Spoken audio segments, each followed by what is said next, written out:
Today we are diving into one of the most misunderstood, romanticized, debated, mystified, and perhaps biologically fascinating parts of the human body, the pineal gland, the so-called third eye. But we're not going to do this in a fluffy woo-woo way. We're not doing this in a conspiratorial way.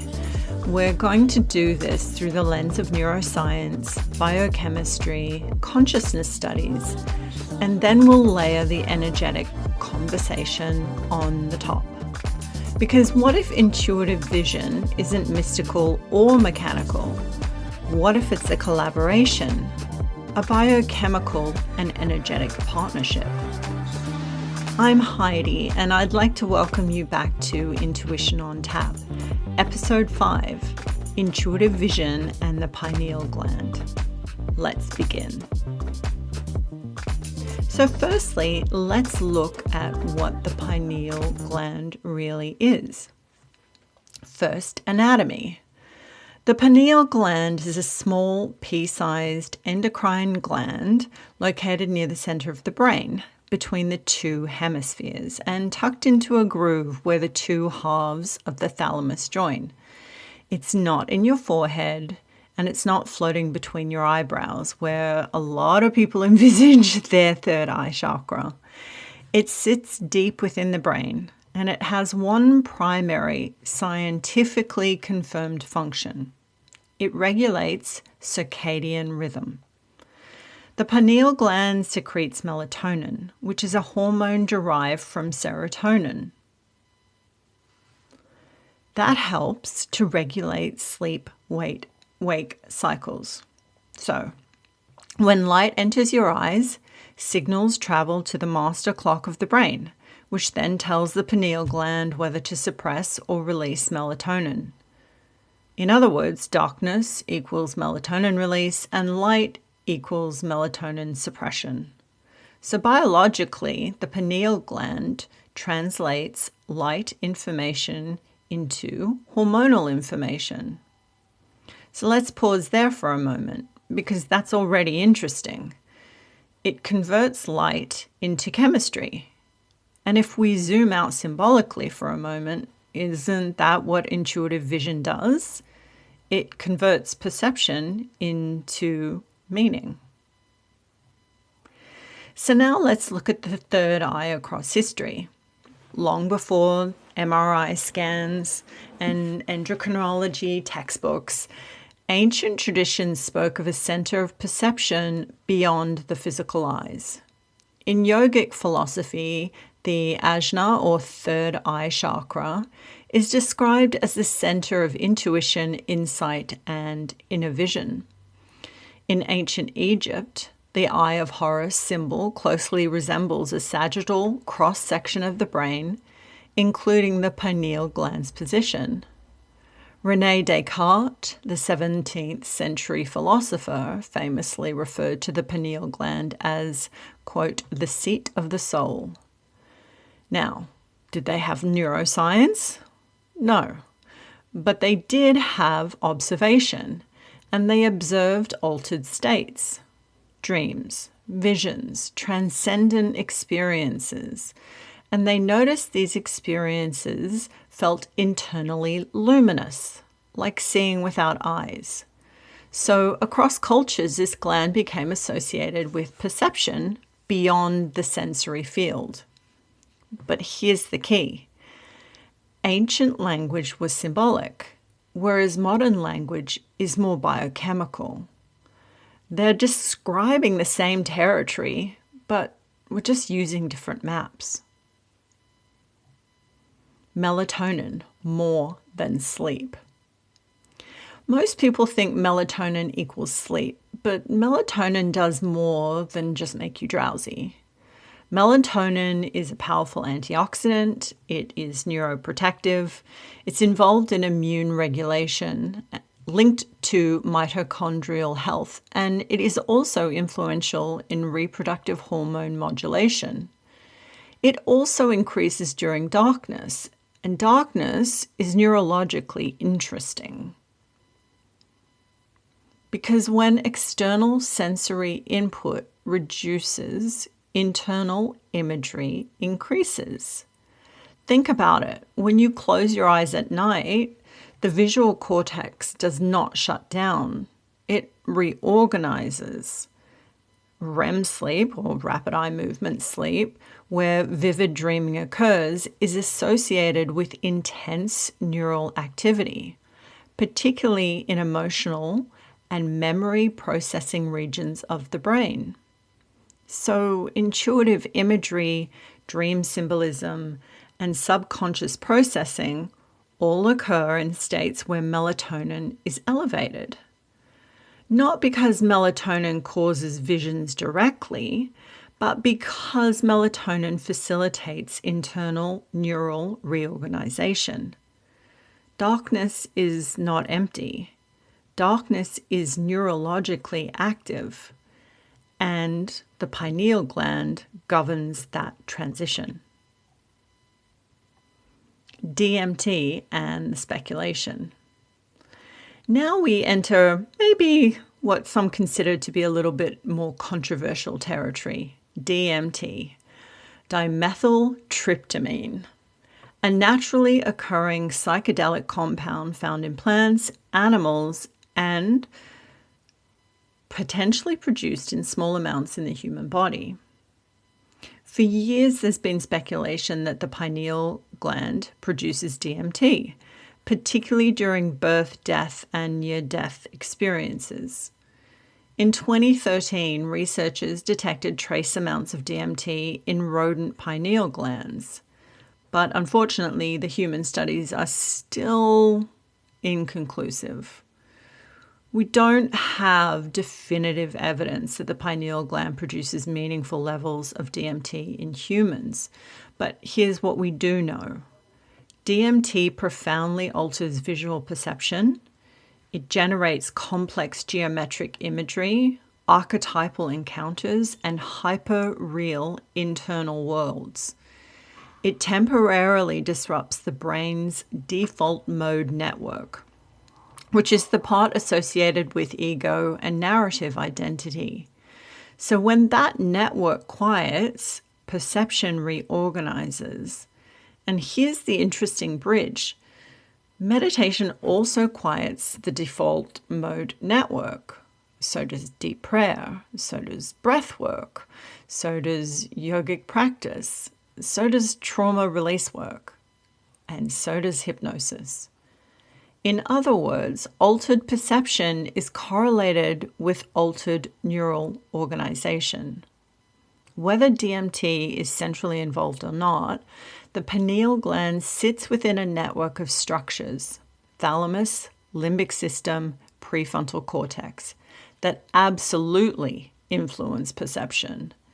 So the conversation is intuition just chemicals? The conversation is, are chemicals part of the mechanism through which consciousness expresses itself? Very different framing. So now let's look at the brain as a receiver. There are two dominant models of consciousness. Number one, the brain produces consciousness. Number two, the brain receives or filters consciousness. So, let's look at this. If the brain produces consciousness entirely, then intuition follows that it must be a neurochemical event. However, if the brain filters consciousness, then intuition may be information accessed through neural structures. Many neuroscientists now lean toward the brain as a predictive processing machine, which is constantly modeling reality. In other words, your brain does not passively receive the world. It predicts it. It fills in gaps. It creates coherence from incomplete data. Intuition may arise when subconscious pattern recognition surfaces into conscious awareness. What does that mean? Well, you just know, but you can't articulate the data points. This is not mystical in the dismissive sense. It's computationally elegant. The pineal gland participates in circadian regulation, hormonal balance, and neural timing. Neural timing affects perception. Perception affects interpretation. Interpretation affects meaning. And meaning affects intuition. Biochemistry and consciousness are dancing together. Spiritual vision as collaboration. So here's where I land. Spiritual vision is not hallucination. It is not fantasy. It is not proof of being special. It is a collaboration. Your nervous system, your endocrine system, your subconscious pattern recognition, your lived experience, your emotional history, and your belief structures. And potentially something beyond measurable physics. When you enter stillness, breath slows, cortisol reduces, prefrontal overactivity quiets. The default mode network softens and internal imagery becomes accessible. Symbolic processing increases. Is that biochemical? Yes. Is that energetic? Also yes. Energy in physics is measurable movement, so electrochemical signaling is energy. Neural firing is energy. Heart rhythms generate electromagnetic fields measurable several feet from the body. You are not a solid object. You are a dynamic bioelectric field. So when traditions say, open your third eye, what may actually be happening is you regulate your nervous system, you reduce sensory overload, you allow subconscious data to surface, you shift neural oscillation patterns, and you interpret imagery symbolically. That's not superstition, that's layered perception. So now let's look at the practical integration, or how to strengthen your intuitive vision. Let's bring this down. If intuitive vision is biochemical and energetic in its collaboration, then you strengthen it by supporting both systems. Number 1, sleep. Protect your circadian rhythm, which means sleep in darkness at night and morning sunlight exposure is very, very helpful. And please reduce artificial light before bed, especially the blue lights that come off your screens. Number 2, nervous system regulation. This includes breath work, slow exhalations, deep inhalations, polyvagal informed practices. Number 3, reduce overstimulation. This includes digital detox windows and sensory breaks when you're not being stimulated. Number 4, meditative stillness. Not to escape, but to reorganize neural prediction loops. This can be during quiet meditation, or perhaps you prefer movement meditation. It doesn't matter how you do it, but you come into the inner stillness of yourself. Number 5, symbol literacy. Dreams, archetypes, emotional tracking. How do you understand or uncover the messaging that you're receiving if you don't have literacy around your own symbols? I've always been a big believer in not forcing the third eye open. You create the conditions for clarity, and intuition thrives in regulation, not in chaos. When I was teaching weekly meditation and spiritual development for a number of years, what I knew to be true is that beginner students were not ready to open their third eyes, often within a number of years of doing regular development and meditative practice. It took that long for their energetic system to be ready to be able to open up their third eye.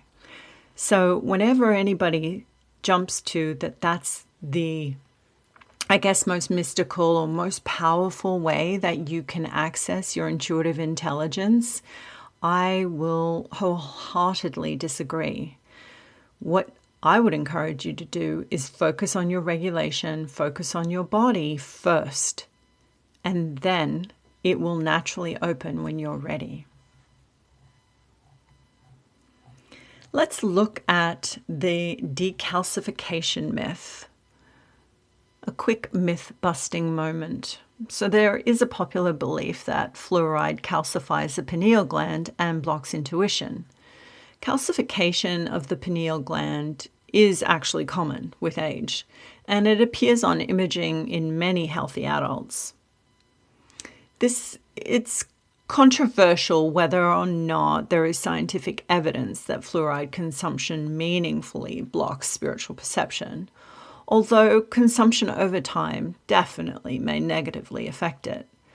Now, that doesn't mean lifestyle doesn't matter, because obviously inflammation affects brain health, and sleep deprivation affects hormone regulation, and chronic stress alters perception. But intuition is not blocked by a single mineral. It's influenced by whole system regulation. So if you can, please avoid fear-based spirituality. Clarity doesn't come from paranoia. It, again, comes from regulation. I believe that the immature spiritual model says if I activate my pineal gland, I'll see other dimensions. The mature model says when I regulate my biology, I perceive more clearly.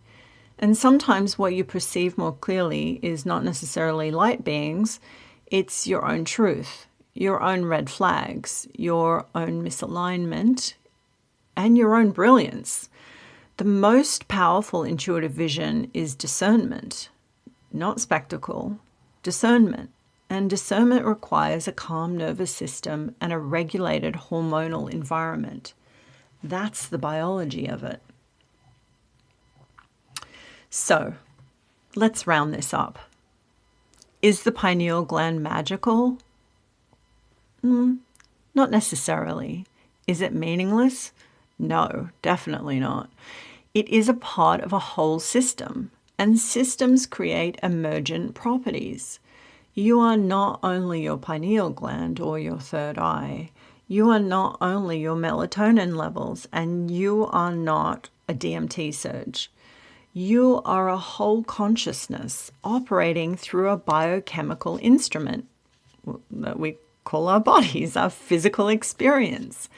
And like any instrument, tuning matters. Not necessarily to become mystical and to separate yourself from everybody and live on the top of a mountain, but to become clear in your everyday life. Spiritual vision is not about escaping reality. It's about perceiving reality more precisely and sometimes more symbolically. Your intuition does not require drama. It requires regulation. It requires honesty. It requires courage to have the ability to self-reflect. It requires stillness. The third eye is not something you force open. It is something that naturally clarifies when the noise quiets. And that is a biochemical and energetic collaboration. If this episode resonated with you, please do like, subscribe, and share it with someone who loves science meets soul conversations. And if you're wanting deeper work around regulation, intuition, and embodied clarity, please feel free to explore